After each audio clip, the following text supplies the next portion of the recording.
مسلمان اس غلطی میں مبتلا ہو کہ کہیں پر بھی سر جھکا دے، اس کی توحید کو کوئی فرق پڑنے والا نہیں ہے۔ مسلمان اپنے آپ کو شرک پروف سمجھنے لگا۔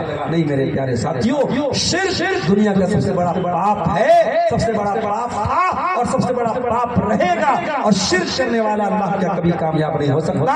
اس لیے سماج کی اصلاح کرنا ہے تو سب سے پہلے شرک کو اکھاڑ کے پھینکنا ہوگا، شرک کو ختم کرنا ہوگا۔ اور یہ بھی سن لو، جب تک دھرتی پر شرک ہو رہا ہے دھرتی پر امن اور چین قائم نہیں ہو سکتا۔ اللہ کی دھرتی ہے، اللہ کی زمین ہے، اللہ کی کائنات ہے، اللہ کی کائنات پر جب تک غیر اللہ کی عبادت ہوتی رہے گی زمین میں سکون قائم نہیں ہو سکتا۔ اسی لیے اللہ قرآن میں کہتا ہے الذین آمنوا وَلَمْ يَلْبِسُوا إِيمَانَهُمْ بِظُلْمٍ أُولَئِكَ لَهُمُ الْأَمْنُ وَهُمْ مُهْتَدُونَ۔ جو ایمان لائے اور انہوں نے اپنے ایمان کو شرک کے ساتھ نہیں ملایا، شرک نہیں کیا، کسی بھی طریقے کے شرک کی ملاوٹ نہیں کی، انہی کو امن اور چین ملنے والا ہے دنیا میں بھی اور آخرت میں بھی، اور وہی لوگ ہدایت پانے والے ہیں۔ اگر امن اور چین چاہیے تو توحید کے راستے پر آنا پڑے گا اور شرک سے اپنے دامن کو بچانا۔ اور آگے سماج کی اصلاح کرنا ہے تو سماج میں ہمیں یہ دیکھنا پڑے گا سب سے قیمتی طبقہ کون سا، سماج میں سب سے قیمتی لوگ کون ہیں۔ جب سماج میں ہم جائزہ لیتے ہیں تو سب سے قیمتی طبقہ کسی بھی کمیونٹی میں، کسی بھی سماج میں اس کے نوجوانوں کا طبقہ۔ کسی قوم کو آج کے دور میں اگر برباد کر دینا ہو، اس قوم کے نوجوانوں کو برباد کر دو، وہ قوم آٹومیٹک برباد ہو جائے گی۔ میرے پیارے ساتھیوں، آج مسلمان نوجوانوں کی حالت دیکھ لو کہ وہ کہاں کھڑے ہیں۔ ان کے اندر دین کا شعور کتنا ہے، ان کے اندر اسلام کتنا ہے، ان کے اندر ایمان کتنا ہے، ان کا اخلاق کیسا ہے، ان کی سیرت کیسی، ان کی صورت کیسی ہے۔ نوجوانوں کو دیکھ لو، اگر نوجوان آپ کو اچھے نظر آ جائیں، نوجوان اگر آپ کو صحیح نظر آ جائیں تو سمجھ جاؤ کہ قوم بھی صحیح ہے، اور نوجوان اگر آپ کو بگڑے ہوئے نظر آ جائیں تو سمجھ لو کہ قوم بھی بگڑی ہوئی ہے۔ اور نوجوانوں کا حال اللہ کی پناہ ہے، اللہ کی پناہ ہے میرے پیارے ساتھیو۔ کون سی ایسی برائی ہے اور کون سی ایسی گندگی ہے جس میں آج ہمارا نوجوان لت پت نہیں ہے میرے پیارے ساتھیو۔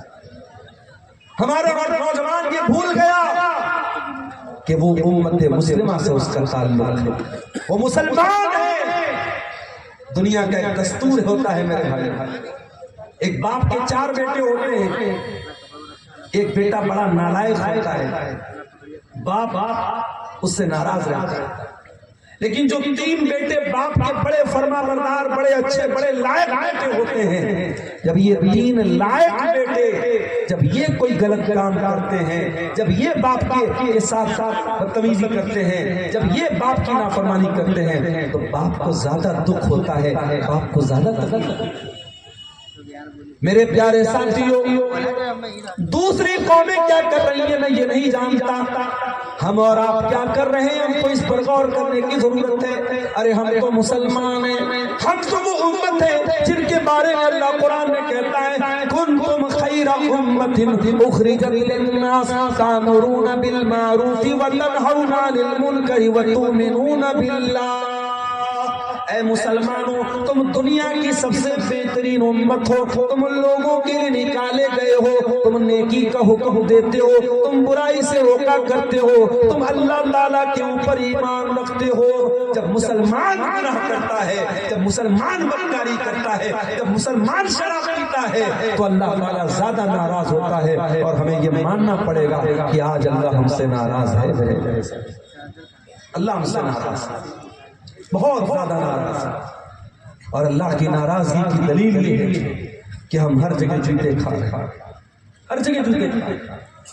ہماری چاہے مسجد اقصی کا معاملہ ہو، بیت المقدس کا، جہاں شہر فلسطین پر، شہر غزہ پر بم برسا کے چھوٹے چھوٹے بچوں کو مارا گیا، چاہے آپ کے ملک کے معاملات ہوں، جہاں اپنی مسجدوں کی، اپنے مدرسوں کی، اپنی عبادت گاہوں کی آپ حفاظت کی بھیک مانگتے ہوئے نظر آتے ہیں، اپنے جان و مال اور عزت و آبرو کو لے کر کے طرح طرح کے اندیشے دل میں سمائے ہوئے ہیں۔ اس ملک میں دن بدن حالات آپ کے لیے تنگ ہو رہے ہیں، کیوں ہو رہے ہیں؟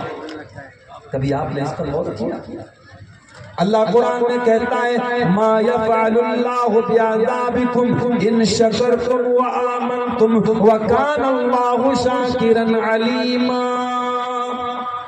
اللہ تعالیٰ تم پر اپنا عذاب کیوں نازل کرے گا، تم کو تکلیف میں کیوں ڈالے گا، تم کو پریشانی میں کیوں ڈالے گا؟ اگر تم ایمان والے بن جاؤ، تم اللہ کے شکر گزار بن جاؤ تو اللہ تم پر اپنا عذاب کیوں نازل کرے گا؟ اللہ تو بڑا کرم والا ہے، اللہ وکان اللہ شاکرا علیما، اللہ تو چھوٹی چھوٹی نیکیوں پر بڑا بڑا ثواب دینے والا ہے، وہ تو نیکیوں کی قدر کرنے والا ہے۔ اللہ تعالیٰ تم کو عذاب کیوں دے گا؟ اگر عذاب آ رہا ہے، مصیبت آ رہی ہے، اس کا مطلب کہ تمہارے کرتوت خراب ہے، تمہارا عمل گڑبڑ ہے، اللہ کو تم ناراض کرو۔ جو آیت کریمہ میں نے آپ کے سامنے خطبہ مسنہ کی بات پڑھی تھی، سورہ روم کی آیت نمبر 41، آیت نمبر 41، اس میں اللہ نے کیا فرمایا؟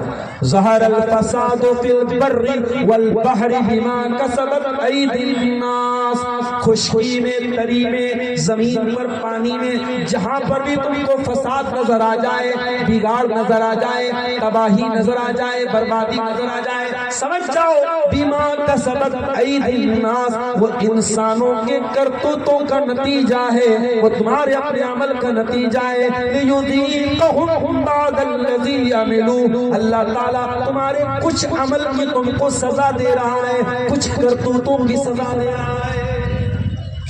میرے نوجوان ساتھی، میں جب جلسے میں آتا ہوں میں دیکھتا ہوں 15-16 سال کے بہت سارے لڑکے ویڈیو بنانے، فوٹو لینے لگتے ہیں۔ میں چین سے بیٹھا بھی ہوں، کپڑے بھی چینج نہیں کیا، مولانا تھوڑا سا سیلفی آپ کے ساتھ لینا چاہتا ہوں۔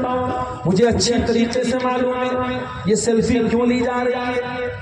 معاف کرنا، مولانا کی باتوں پر عمل کرنے کا کوئی ارادہ نہیں ہے، ایک کان سے سن کر کے دوسرے کان سے اڑا دینا ہے۔ ہاں سیلفی لے کر، ویڈیو لے کر انسٹا پہ ڈال دینا ہے، فیس بک پہ ڈال دینا ہے، اسٹیٹس پہ لگا دینا ہے، اپنے ساتھیوں کے پہ جھنڈا گاڑ دینا ہے کہ ہاں دیکھو ہم نے فلاں مولانا کے ساتھ سیلفی لی تھی، ہم نے فلاں عالم صاحب کے ساتھ سیلفی لی تھی۔ معاف کرنا میرے نوجوان ساتھیوں، علماء کے ساتھ سیلفی لینا یہ کوئی ثواب کا کام نہیں ہے، یہ کوئی کام آنے والی چیز نہیں ہے۔ ہاں کام آنے والی چیز یہ کہ آپ علماء کی باتوں پر عمل کریں، آپ علماء کی نصیحت پر عمل کریں، آپ علماء کی باتوں کو کان سے سن کر کے دل میں اتاریں۔ آج یہ دیکھو آپ منہ میں گٹکھا کھائے ہوئے ہیں، گٹکھا کھائے ہوئے ہیں، رات پر آپ بیٹھ کر کے موبائل پر گندی چیزیں دیکھ رہے ہیں، اور آپ صبح کو اسٹیٹس لگا رہے ہیں کہ آئی ایم وتھ فلاں مولانا، میں فلاں مولانا کے ساتھ کٹیا کے جلسے میں گیا تھا۔ یہ کوئی فخر کی اور خوشی کی بات نہیں ہے میرے پیارے ساتھیوں۔ آپ نوجوان ہیں، اللہ تعالیٰ نے آپ کو نوجوانی دی ہے، یہ جوانی اللہ کی بہت بڑی نعمت ہے، اس جوانی کا اللہ تعالیٰ ہم سے حساب۔ اللہ کے پیارے نبی فرماتے ہیں لا تزول قدم ابن آدم من عند ربہ یوم القیامہ، قیامت کے دن انسان اپنی جگہ سے ہل بھی نہیں پائے گا جب تک 5 سوالوں کا جواب نہ دے دے۔ پہلا سوال عن عمرہ فیما افنا، میرے بندے تو نے اپنی زندگی کو کہاں گزارا؟ سب سے سوال ہوگا، عبدالغفار صاحب سے بھی ہوگا، مولانا حمید الدین صاحب سے بھی ہوگا، یہ ہمارے حفاظ کرام سے بھی ہوگا، آپ سے بھی ہوگا، مجھ سے بھی ہوگا، سب سے ہوگا کہ تم نے اپنی زندگی کو کہاں گزارا۔ 50 سال کی، 70 سال کی، 60 سال کی جو زندگی ملی، تم نے اپنی زندگی کو کہاں گزارا؟ دوسرا سوال وعن شبابہ فیما ابلا، میرے بندے تیری زندگی میں جو جوانی کا دور آیا تھا، جو 20 سال سے لے کر کے 40 سال کا دور تھا، جو 15-16 سال سے لے کر کے 40 سال کا دور تھا، جو طاقت کا دور تھا، جو انرجی کا دور تھا، جو پاور کا دور تھا، جو کچھ کرنے کا دور تھا، جس میں تیرا بدن اچھا کام کرتا تھا، جس میں تیرا دماغ زیادہ کام کرتا تھا، جس میں تجھ کو گناہ کرنے کا موقع مل رہا تھا، جس میں تو گناہ کرنے کی طاقت رکھتا تھا، میرے بندے تو نے اپنی جوانی کو کہاں گزارا؟